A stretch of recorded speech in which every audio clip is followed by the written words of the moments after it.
Luka Doncic at Lakers pinataob ang #1 team sa NBA.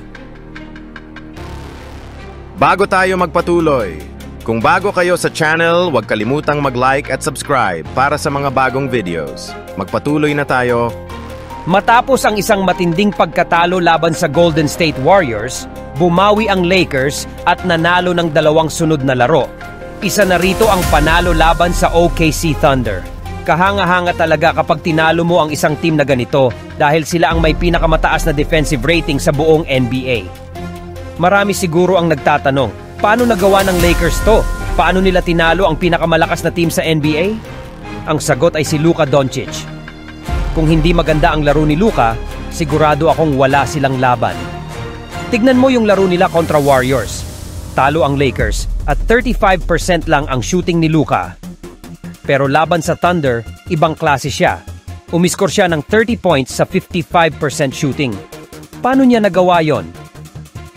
Unang dahilan, hinanap nila ang mismatches. Lalo na si Isaiah Hartenstein ang palaging tina-target.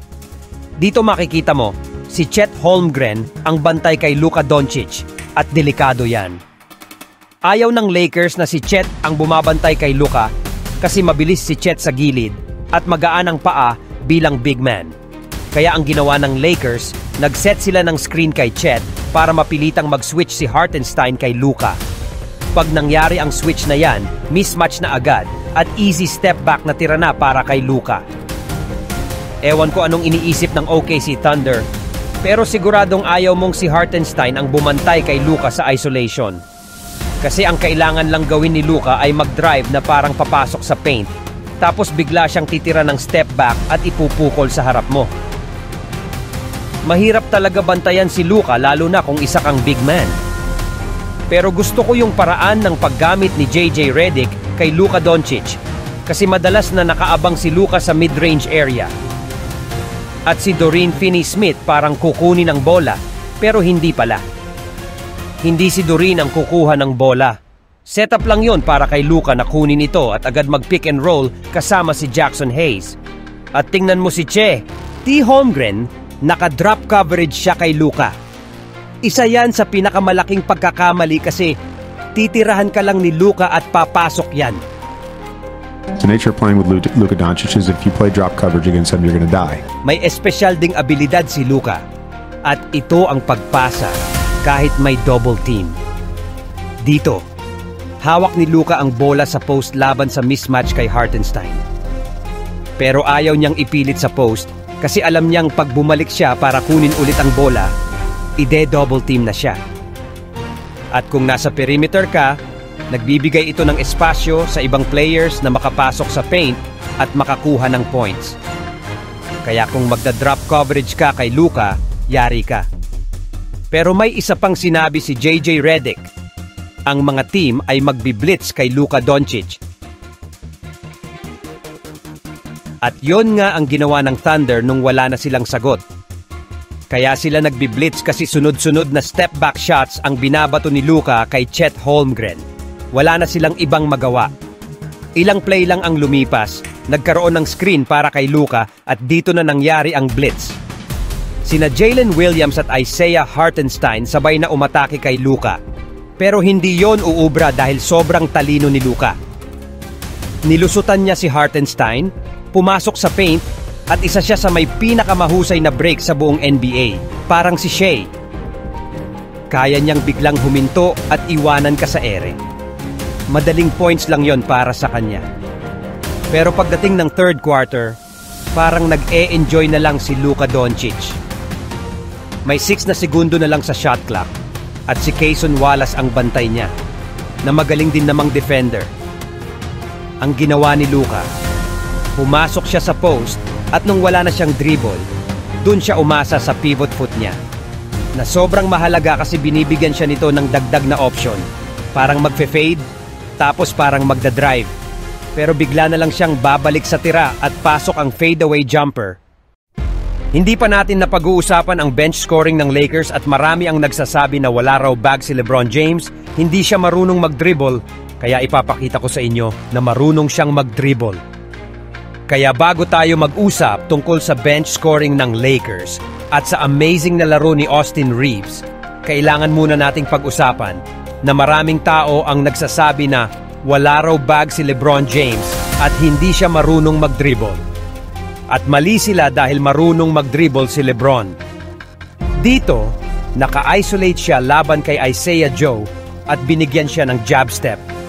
Kaya binuksan ang kaliwang lane para umatake. At nung pumasok siya sa kaliwang lane, tinirahan siya ng dribble, tapos isang half spin at nag-fade away siya para makuha ang points. Kung akala nyo wala siyang bag, pasensya na bro, hindi mo lang talaga alam ang basketball.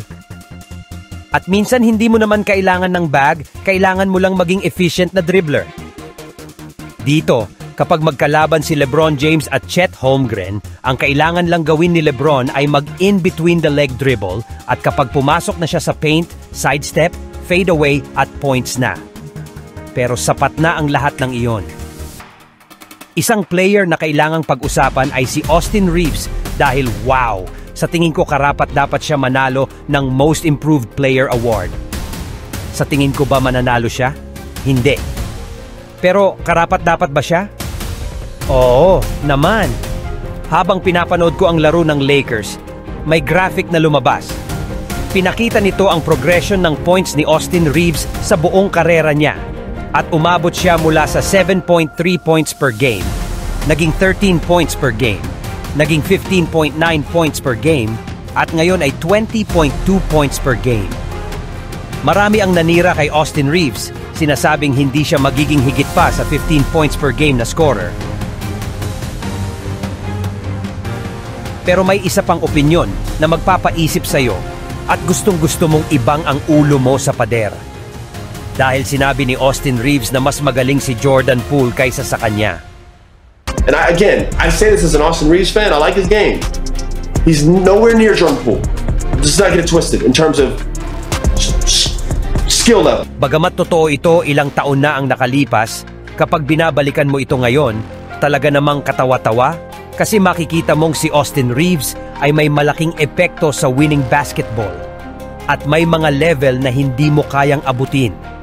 At kung gusto ng Lakers na magtagumpay sa playoffs, kailangan nila ng bench scoring.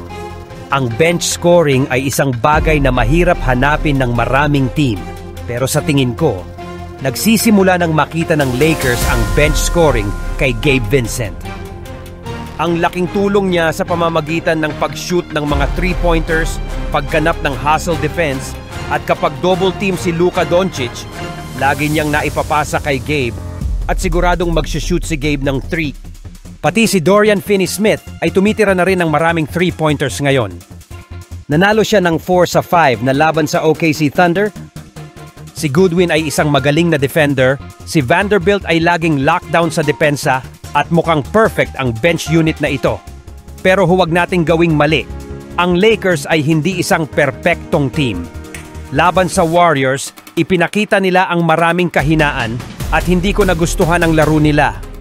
Pero ang mga laro tulad ng laban sa Warriors, laban sa Thunder, ay ang kailangan mo malapit na sa pagtatapos ng season para tulungan kang maging seryosong contender.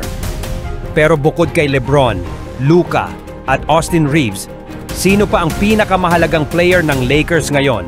Salamat sa panonood. Kung nagustuhan nyo ang video, huwag kalimutang mag-like at subscribe para sa mga bagong videos. God bless sa lahat.